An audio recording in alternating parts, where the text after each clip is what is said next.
Hello, everyone. We are very happy to welcome you to this community talks. This edition is titled "A Pilot Waste and Environmental Pollution Migration Using Innovative Renewable Technologies for the Mombasa region in Kenya." We're very happy to welcome the speakers, Professor Wim de Verme of the University of Hasselt and Professor Michael Saulo of the Technical University of Mombasa. I don't want to take up too much of your time, but allow me to make 3 practical announcements before starting. First of all, throughout the presentation, you can always raise your questions in the chat. We'll make sure to discuss them during the Q&A after the presentation. During the presentation itself, please mute yourself. However, during the Q&A, you can unmute yourself, put your cameras on to address your question directly to the presenters. And finally, this community talk is being recorded so that we can share it afterwards on our YouTube channel and on our website. So those were my practical announcements. Without further ado, let's dig in, and we hope you enjoy this community talk. Okay, thanks Laura for the kind introduction, and happy to be able to give a presentation on the project, the short initiative that we had, Professor Solo and myself a few years ago, focusing indeed on mitigation of environmental pollution. First of all, I have to excuse Professor Solo. He has or sent me this morning that he had a very urgent medical intervention, so he couldn't be here. So I will try also the part that he was planning to present, also to present from my side. So let's dive into what we did and why we did it. First, let's see what is the outline. So I will start with a problem statement and the proposed solution, and then we focus on the results, which is consists also out of 3 parts: the solar collector, a hybrid biogas digester, and some life cycle assessment. And then we also look at the impact both on education and on the community, and I will conclude with some final statement. So let's quickly introduce myself. I'm Professor Wim de Verme from the Faculty of Engineering Technology in Hasselt University. I'm responsible for the educational program in the Bachelor of the Engineering Technology, but also supervising master thesis projects in Africa related to renewable energy. And for that, we have a small NGO that supports the interaction between partners in the south, partners in the north, and the students to have, let's say, a nice partnership, global partnership for renewable energy projects. And my colleague, Professor Saulo, is from the School of Engineering and Technology, focusing on renewable energy and climate change. And he has or is director of the REC, which is the research center on renewable energy and climate change, and also the coordinator of the PhD program in sustainable energy engineering at TUM, so Technical University of Mombasa. And so if we look at the Technical University of Mombasa, it's a university at sea level in Mombasa Island. It has over 18,000 students, more than 1,000 staff members. And it has 3 kitchens, a cafeteria for the staff, and 2 for students, and also 1 linked to the Kiziwi Hospital and Conference Center. It serves more than 2,000 students, 500 staff members, and even outsiders.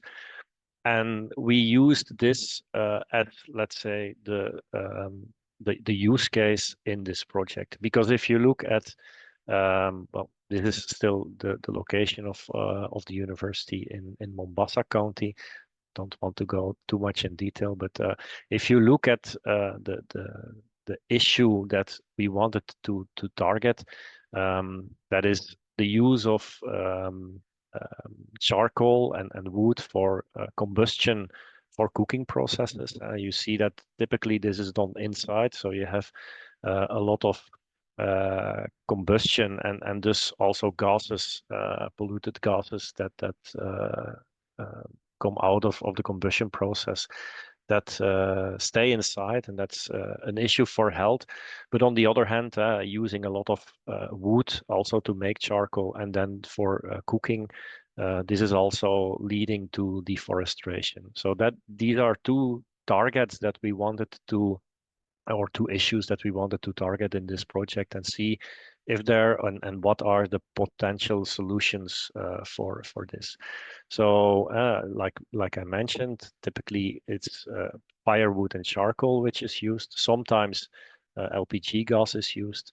You have a lot of pollutants, and well, also economically, it's expensive. So it's something that we need to elaborate on. So this is the problem. You have the environmental degradation because you have a lot of forestry removal. You have green gas emission, and it's expensive for cooking and heating. So what we wanted to do is to come up with a solution that combines a biodigester, because we saw that when I visited TUM in the beginning, before the project starts, so in the proposal phase, let's say, what we saw is that there's a lot of food waste from the kitchen, and that food waste is um, or can be used for purposes like the biodigester. I will dive into that during this presentation.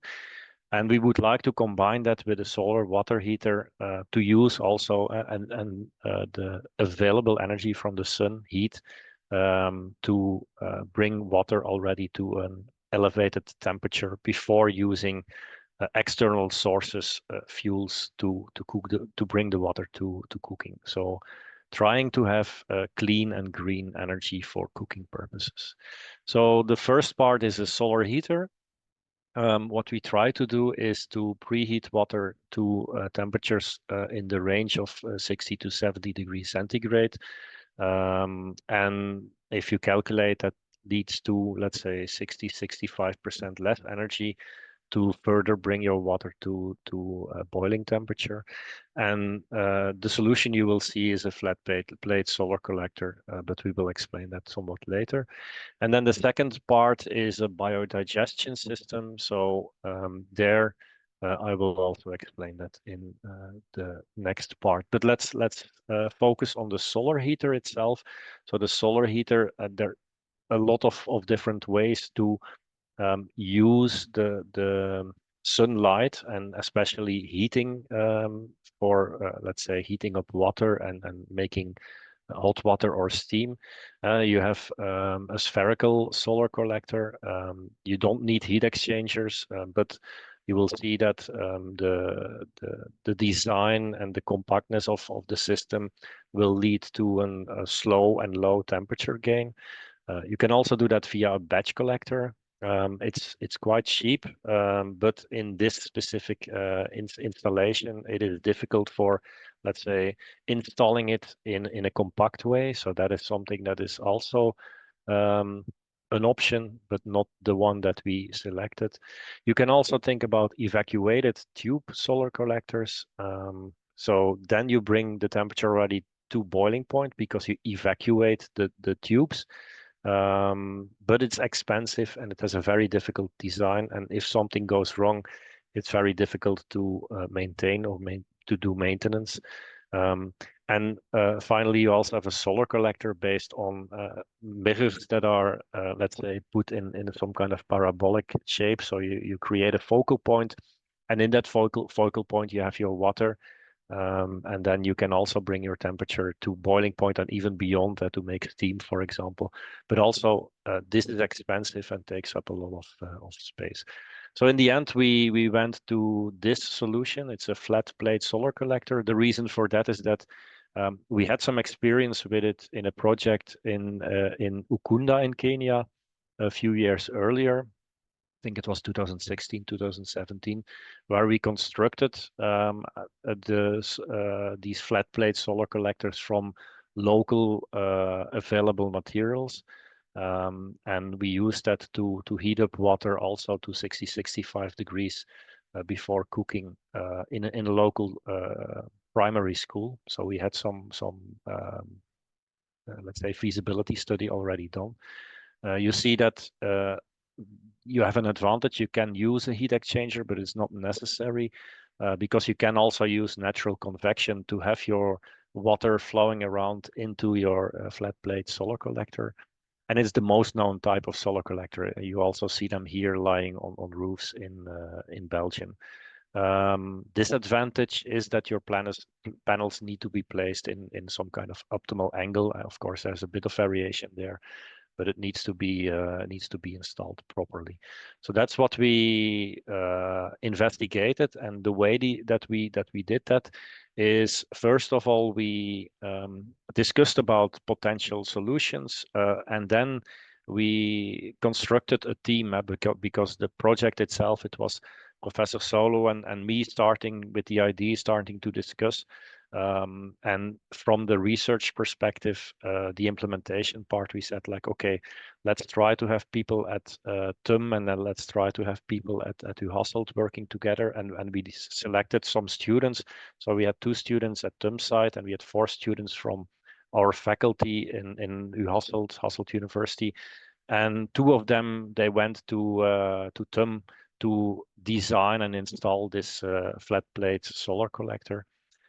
So they looked at natural convection, and what is happening there is, if you design your solar heater correctly in terms of the diameter of your tubes and so on, then it is possible that if water heats due to the pressure difference, temperature difference leads to pressure difference, your water will flow without a pump.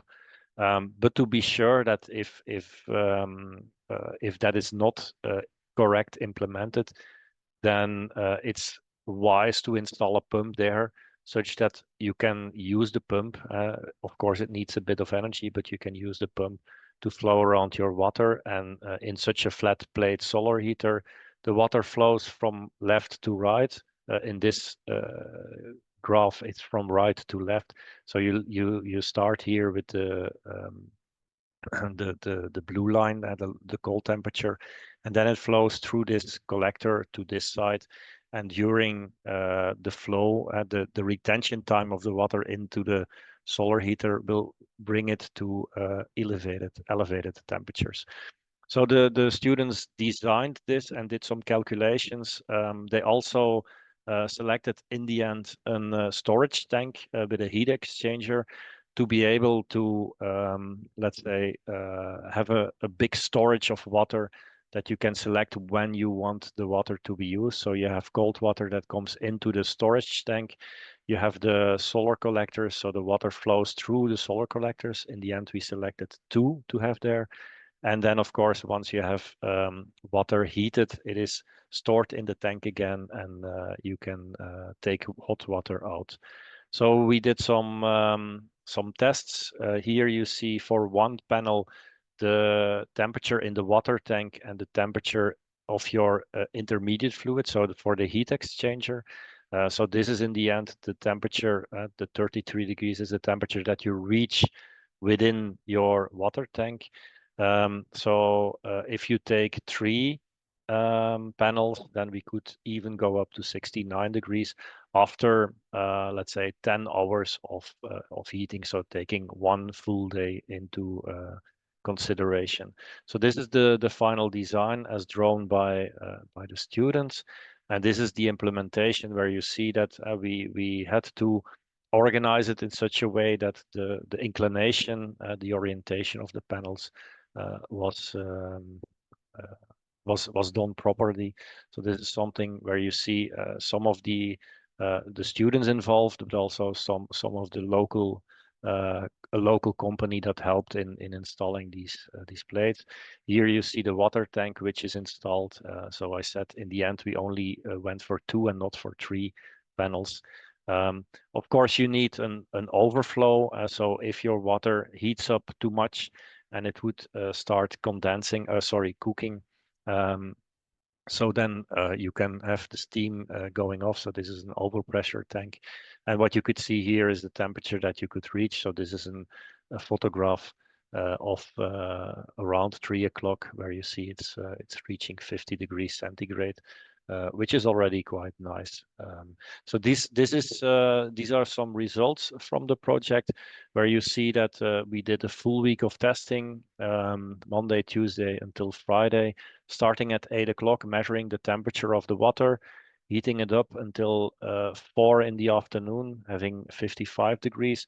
And then what you see, you have a certain temperature loss during the night. That is something that we calculated and we measured. So during Monday night, you have more or less 3 degrees of centigrade of loss. So that means heat is leaving the water tank. And then you see you start at 40 degrees again. You would say like this is 15 degrees and you only have 3 degrees loss. That's true.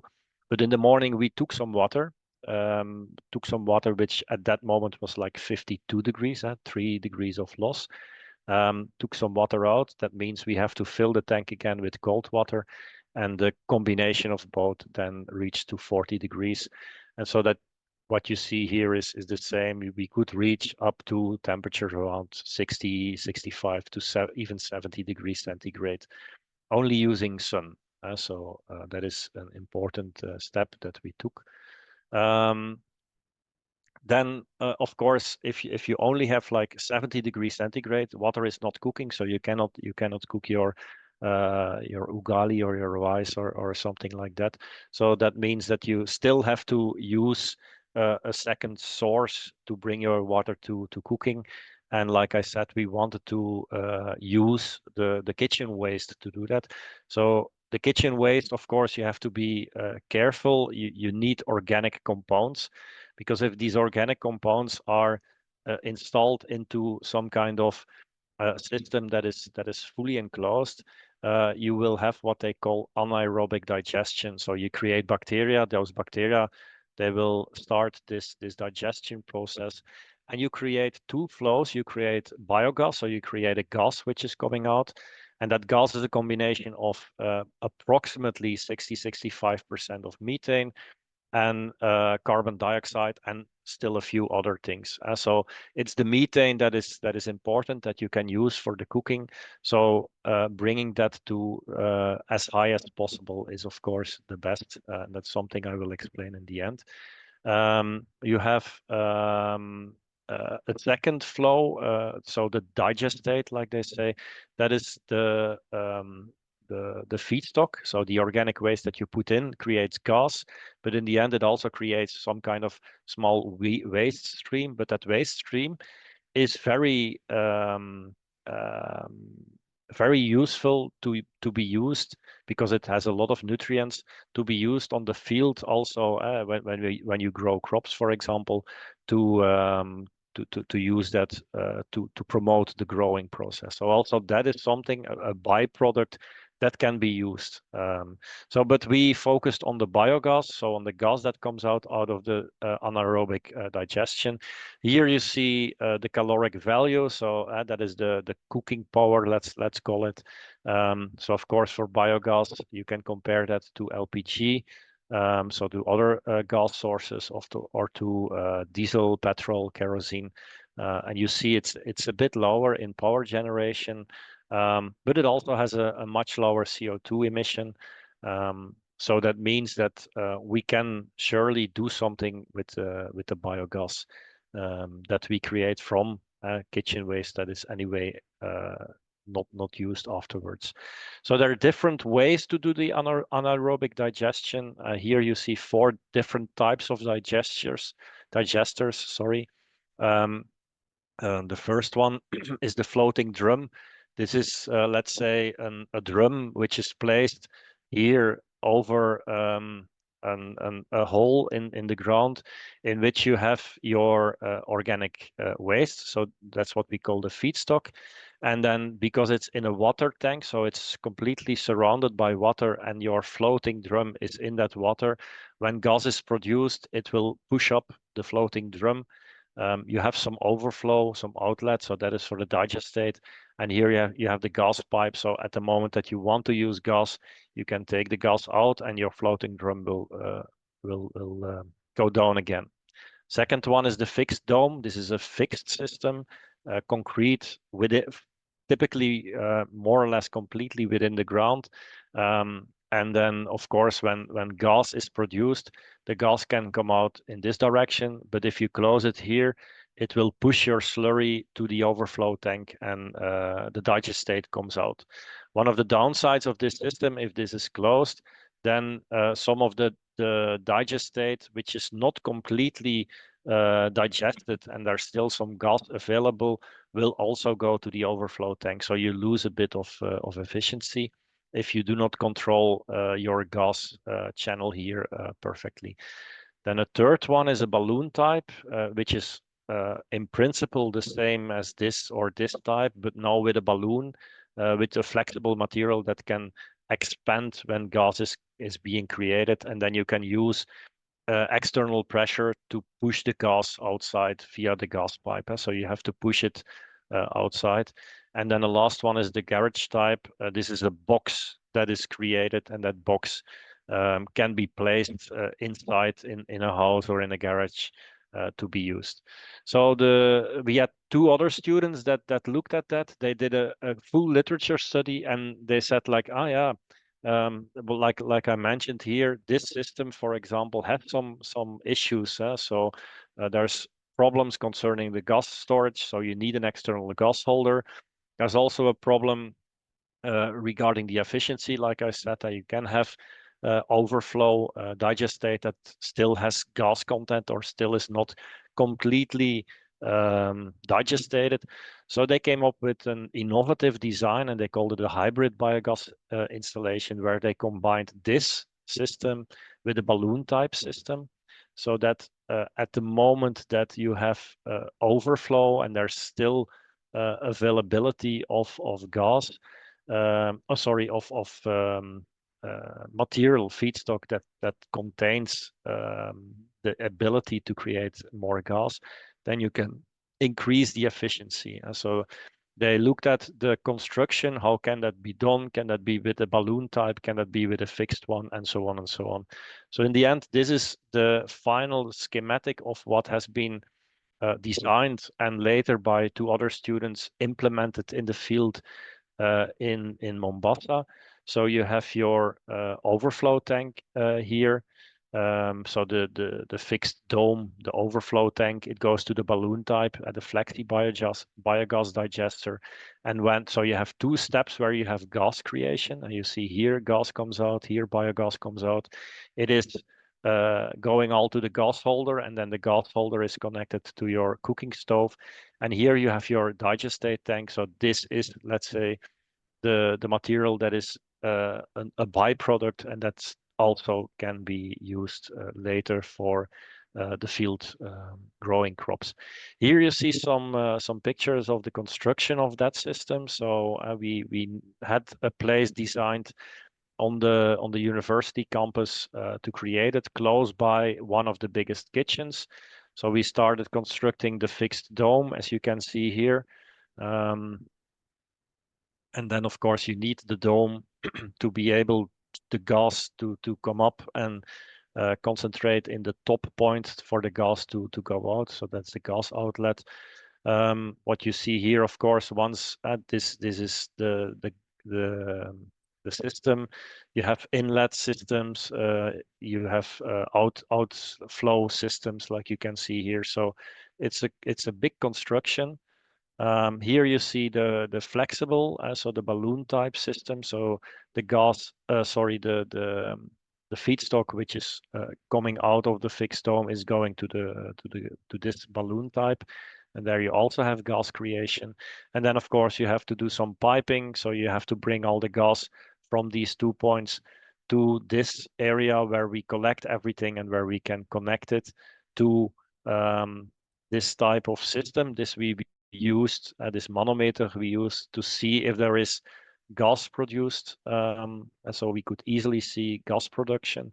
But of course, and this maybe as a final picture, I think in this set of pictures, is the starting up of the system. So this is cow dung.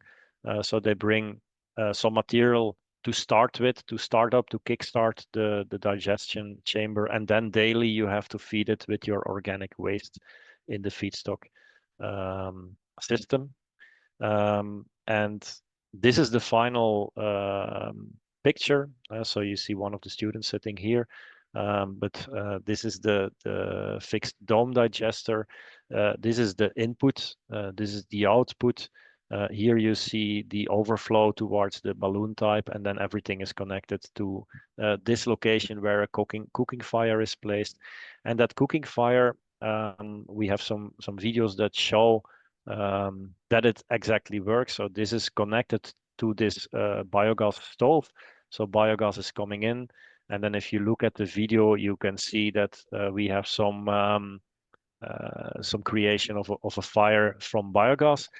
And you can easily cook on it. So here you see chapati being cooked using the biogas. And well, it's a quite long video, but you can nicely see that something is cooking. And yeah, they were really happy with the results.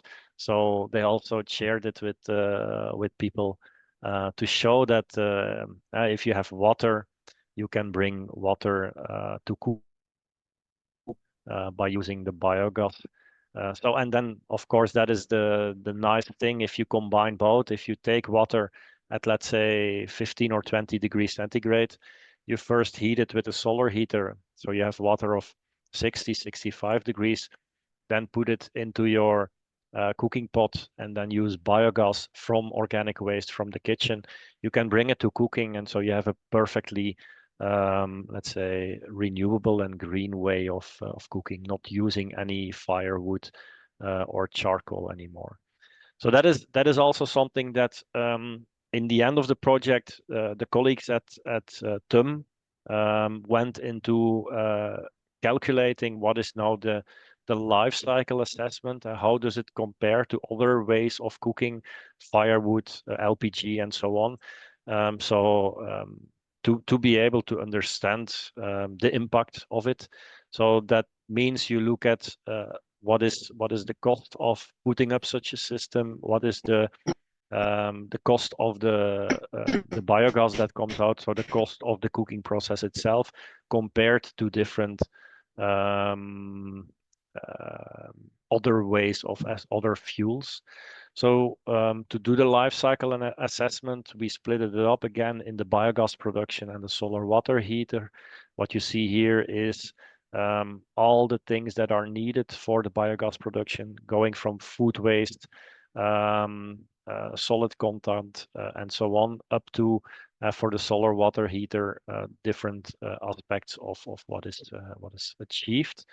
And so you look at gas emissions, so CO2, the methane that is produced, and so on. And you say that if you look at CO2, we see that approximately 45% is, let's say, containing less CO2 than compared to other fossil fuels.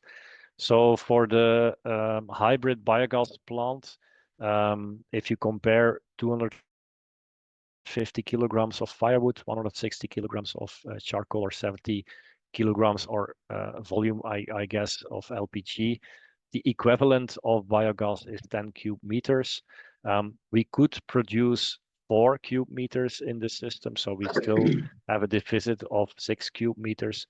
But in the end, if you compare that with buying one of these, you have an energy saving cost of 45%. For the solar water heater, we could reach an average temperature of 52 degrees. The water that we put in is 20 degrees. So that means you have, if the energy you need to raise 200 liters of water from 20 to 52 degrees, this number, and also from energy savings, if you calculate how much that is, it's 45%. And then we also calculated the forest cover savings, and that is up to 55% of savings for forests. So that is immense, that we could save, let's say. Um, so then, and that is something that I cannot explain very well because I'm not into life cycle assessment, but because Professor Solo is not here, I will just quickly go over what we do. So you have the fixed dome biodigester, the flexible one, and so this together is the hybrid one. Um, and this is the solar water heater. If you look at the investment costs in euro, you can also see, but we had some discount rates. So the cash flow, the life cycle of the system. So we said like, okay, what is the lifetime of such a system? And that is also something that is, let's say, more or less something which is a guess, but that is also something that you have to take into account if you do life cycle assessment, I guess. And then you have the different costs, the payback period, and so on. So in the end, you have a payback period of 7 years. So if you have an investment cost of this amount, you have to calculate a payback period of 7 years. But if you have a project lifetime of 20 years, it means after that you will save money. And then the impact, in my opinion, one of the most important things. So we, of course, this is a project that started from research, trying to design a solution for using firewood and also having waste, organic waste, and how to go with that. Um, but what is more important is that research is also translated to the university, so to the students in education, but also to the community. And so if you look at education part, we had two students during the project that worked on helping our Flemish students to design and to build the system. But after that, and that is in the years that followed, I think 3-4 years now, there were a lot of bachelor students that worked on looking at what is a perfect composition of the waste, or organic waste, kitchen waste that you put in. So the caloric value, the amount of methane that is available in your biogas, can be tuned by playing with the amount of potato peels or tomato rests and these kind of things. So playing with that, they did a lot of theses where they put one specific type in it and then measured the caloric value, looking at the content of methane, and then did that for different types, combinations of those. These are very interesting things because that also led to students working on that, bachelor students working on that, and also education integration in the educational program. Um, Also, of course, what is important is that you look at the amount of gas that can be produced, and not only what is the optimal composition, so the methane composition or amount in your gas, but also, let's say, the amount that you can produce. Can you integrate or improve the amount of gas that is coming out by the amount of feedstock that you put in per day, for example? So that is something that has been done in bachelor theses, um, which is also looked at here. And then they also looked at the power that comes out and the pressure in the holder. So trying to see when exactly do you have to take the gas out to be able to have an optimized digestion process. And then you see, of course, you see some fluctuation based on having sunny days or cloudy days and so on. So that is also something that is important because the temperature at which your digestion takes place is typically around 37 degrees. That is also the reason why this fixed dome system is put in the ground such that you have more or less a fixed temperature, a temperature that is controlled and that doesn't fluctuate too much because that has influence on your biogas production. Um, some other results from those bachelor thesis projects. And so what I mentioned there, so they did a lot of interesting studies and have now a very nice portfolio that they always use in their educational part when they train bachelor students and master students. So they look at the composition of the gas, the pH value and the caloric value, the moisture content, if you have to remove water from it, because that is also important. If you have your biogas and there's still a bit of water in and you connect it to a fire stove, the water will cause erosion or corrosion. So depending on what you do with it. So that is also something that might be useful to be removed. I'm involved in an IUC project now in Tanzania with Ardi University, and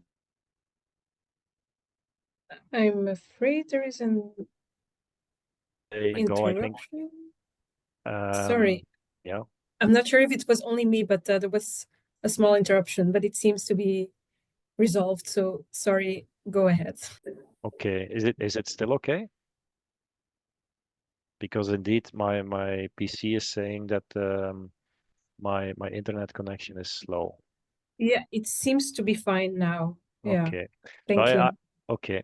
So I wanted, besides the educational part that in the years after the SE project was elaborated by the colleagues, Professor Solo and his colleagues, wanted to throw back and do some, let's say, dissemination as well. So it was even in maybe 2010 or so that Professor Solo came to Hasselt University, meeting Professor Stienese, Professor Stales, and the ecos that was at U Hasselt back then, uh, discussing about potential collaborations, and then we went to Mombasa to discuss, to see what is the, the educational program, what are the issues that they're facing, how can we help, how can we collaborate together to um, yeah, strengthen each other's competences.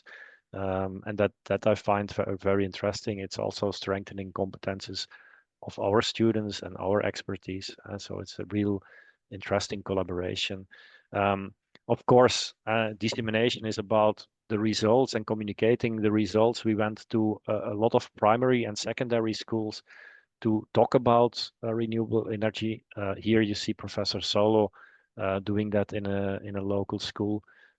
Here you see a conference that was organized at TUM itself, for students to explain biogas production and renewable energy. Also, visiting the university, visiting the biogas plant was done. And I don't know if we have pictures of that, but I went back a few years ago, and what we did is we went to local markets, because if you visit local markets, you typically have a lot of organic leftovers when things that could not be sold. And so one of the ideas we had is to take the knowledge we have from the research that was done in this project and bring that to the local markets, such that at such a market you can maybe install a somewhat bigger installation. And if you then have the right business model, you can think about having the organic waste digested, having biogas produced that can also be distributed and sold, and so on. We should also still investigate what fertilizers can do, so the rest stream can be used as a fertilizer for the crop growth, as I mentioned. So these are things that are surely interesting to take into account for future steps. But if I would like to conclude, if you look at the project itself, we wanted to focus on education and develop 3 new courses. And we did during the project, but you see that after the project, by doing these bachelor projects, there's much more impact than during the project only, of course. For the research, I hope I showed that we could construct the biogas solar heater system for cooking. And as was shown, we tried to disseminate the results to secondary schools, to local communities, visiting that marketplace, and talking with also with policymakers about possibilities to translate that research, doing technology transfer from the university to the local communities. That is something that is coming out of this project. So with this, I would like to thank you for listening, open for questions, um, and yeah, thanks for the opportunity to present these nice results. Thank you, Professor, for the really nice presentation. Um, we would like to open the floor for some questions from the audience. So if you have a question, please raise your hand in Zoom so we know that you want to address yourself to the professor. But I saw there were already quite some questions in the chat as well. So can I please give the floor firstly to Jan Kennis to ask your question? Hi, Wim. Thank you, Laura. Yeah, I was wondering, so you've clearly have some analysis on return on investment. Has there any has there been any commercial links within this project? Have you thought about commercializing these innovations together with maybe a private sector actor in the region to scale up the efforts? Yeah, but that's what I tried to explain a bit in my last 5 minutes, visiting that marketplace and looking at the possibilities to install such a system there. Because in my opinion, yeah, you have different scales of such a system, and you can have household scales, you can have scales that, for example, for this kitchen at university.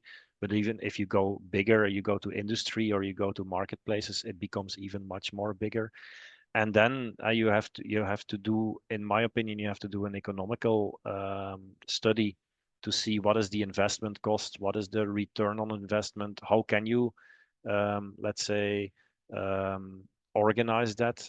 I can imagine that what we do now in Dar es Salaam in Tanzania, we are there building such a biogas system at a local community, and then we ask the local community to do waste, um, bringing their waste to the site, such that you can have organization of waste streams. And so the organic waste, if they bring it, we still have to work on that. We didn't do that because I'm an engineer from a technical perspective. So we have to look for collaboration, let's say, to see if you bring your organic waste, could you have some kind of voucher, for example, that you can return to have some biogas? What is the economical model behind it? These kind of things are necessary first, I think, before you can really step up. If you look at Kenya from the technical perspective, so building such biogas systems, especially at household level, that is available. So there are companies doing that. Also, there are some big installations already there. Um, but I think in terms of efficiency and business development and these kind of things, there are still a few things that could take place. Thank you. Thank you for the answer. I hope it answers your question, Jan. Yes, Thanks. Perfect. Another question, a bit more technical maybe, or on the methodology, but also very interesting. Can I give the floor to Jean de Dieu Ndaisenga? If you're there and you want to address your question directly, feel free. And if not, I I can. I see the question. Yeah. So So maybe for the people, I'm not sure if. yeah, it's about Yeah. the solar heater. So if you have the temperatures, I maybe can quickly go back to that slide. That's not quick.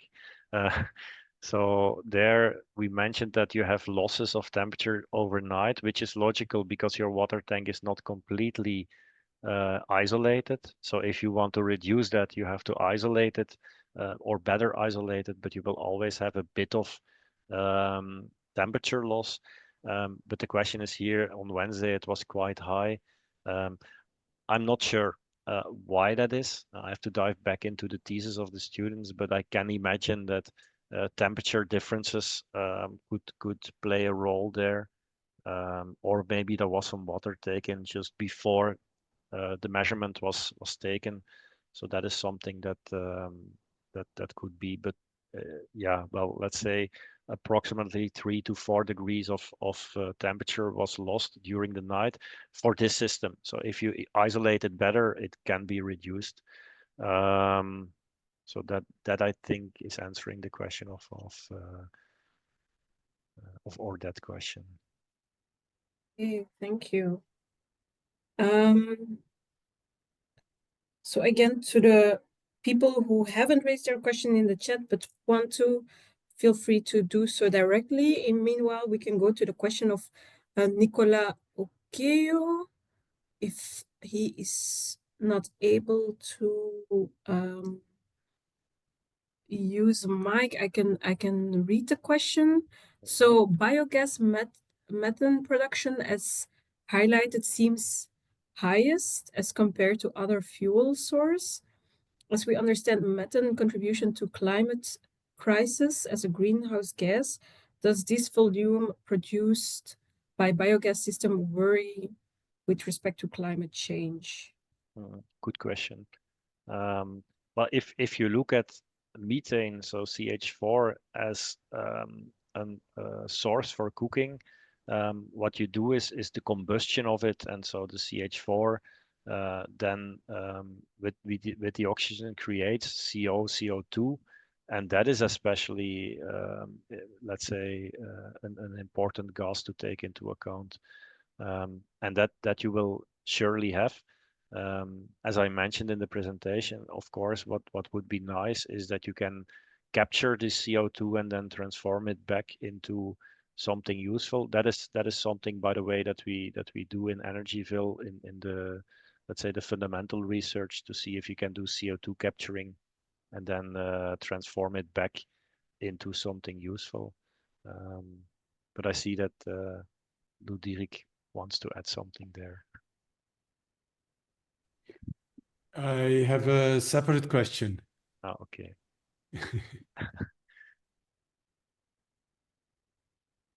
Yes, but I think unless Nicola is there to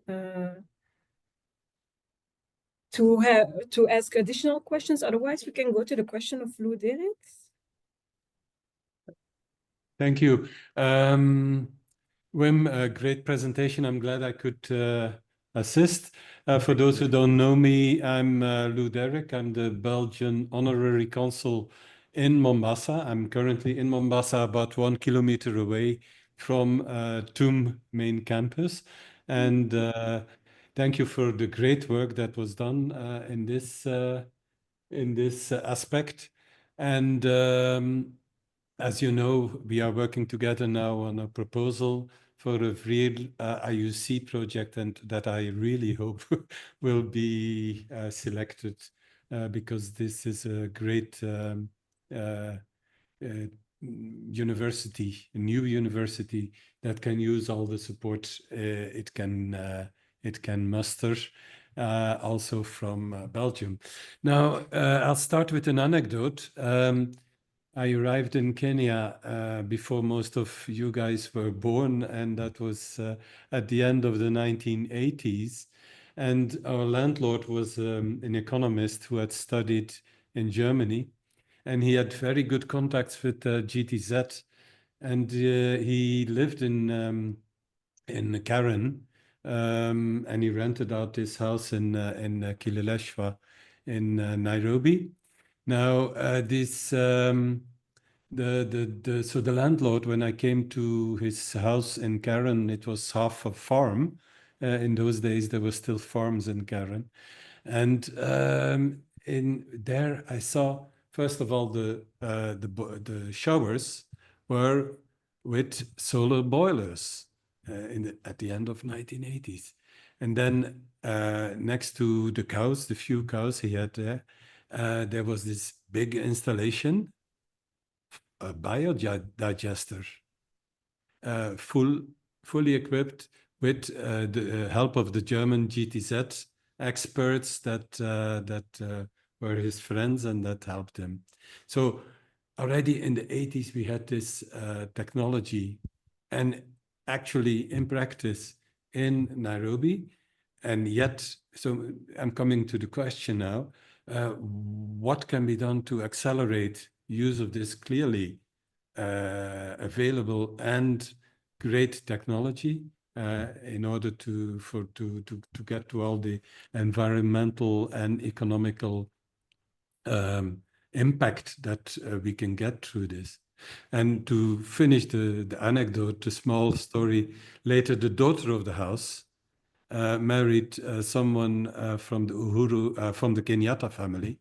And she later, and until she was married, actually, the first lady of Kenya, she was the wife of Uhuru Kenyatta. So she was the first lady. She was brought up on a farm that used a biodigester and solar boilers. So that's the that's a small point. So yeah, that was the question as well. Yeah, it's a good question, Lou. Thanks for that, and thanks for the nice anecdote. Yeah, indeed, it's more than having the technical thing. So I already mentioned on technical aspect, going from small scale one household to very large scale industrial applications. There's a lot that needs to be thought about. So you have to take into account that if you do a small scale household level, that the efficiency will go down. So scaling up to larger volumes is better for efficiency. Secondly, and that is also something that is questioned by Glodisaki, I see in the chat, is the social acceptance of such systems. So um, yeah, you have I once had a discussion with somebody. You have organic waste, so the organic waste can be used in different ways. So if don't call it waste, it's organic material that can be used to feed animals and these kind of things. So also there you have to see at how can you um, elaborate on that, and what material can be used for the digestion and what should be used for other purposes. So that is also something to take into account. Um, and yeah, well, um, scaling up and accelerating the uptake of these systems probably lies in um, the, the business model, the economical business model behind it. If you say that in the 80s there was a German company that already constructed and built these systems and distributed them in Kenya, which is clearly true. It's a very old technology already.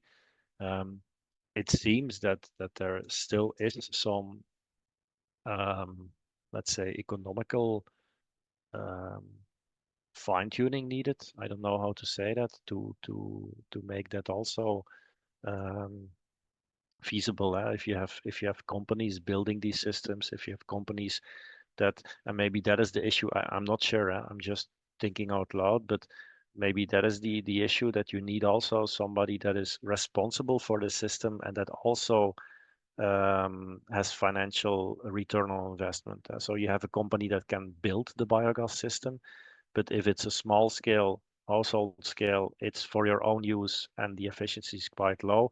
In India, you see a lot of those systems. Um, but if it's a bit bigger, like if you go to community-based or market-based systems, then there's somebody that needs to be responsible for the system. So you need also their return on investment and these kind of business models, and these that I think might be, in my opinion, a key to accelerate. Um, but that needs study. That needs to be investigated. What is the best way to do it? I hope that answers your question.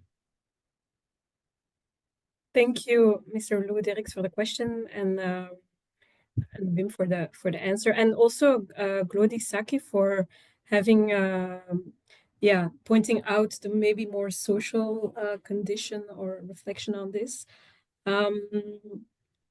Another question is from Diane Umulisa. Do you, or maybe are you aware of colleagues who plan to expand this research into the entire community, other regions, maybe in Kenya or in the neighboring countries?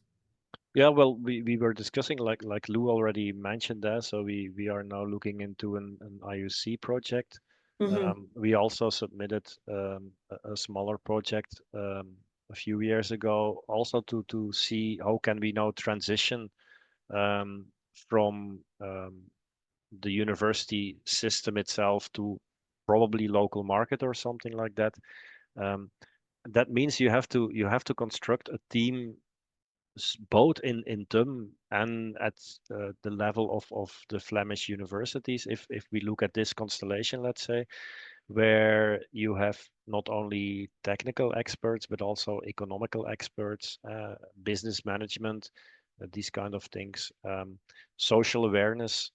These expertises need to collaborate. You really have to go to an interdisciplinary or multidisciplinary proposal, and that is something that we are still discussing. So Professor Solo and me, we are still a lot in contact and discussing these things. And so it is the idea to elaborate further on that, um, but it needs means and support to be able to do that.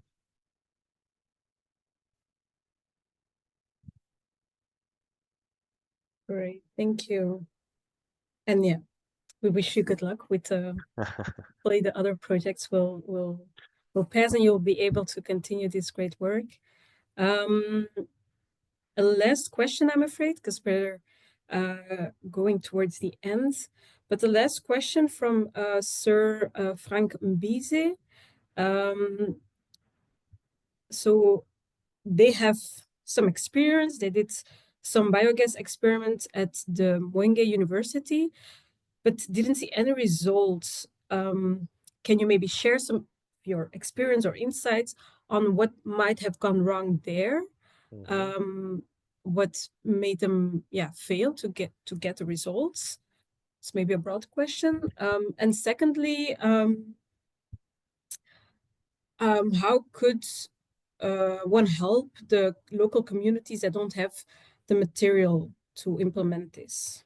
Yeah, very good questions, I guess. Especially the second one is an interesting one.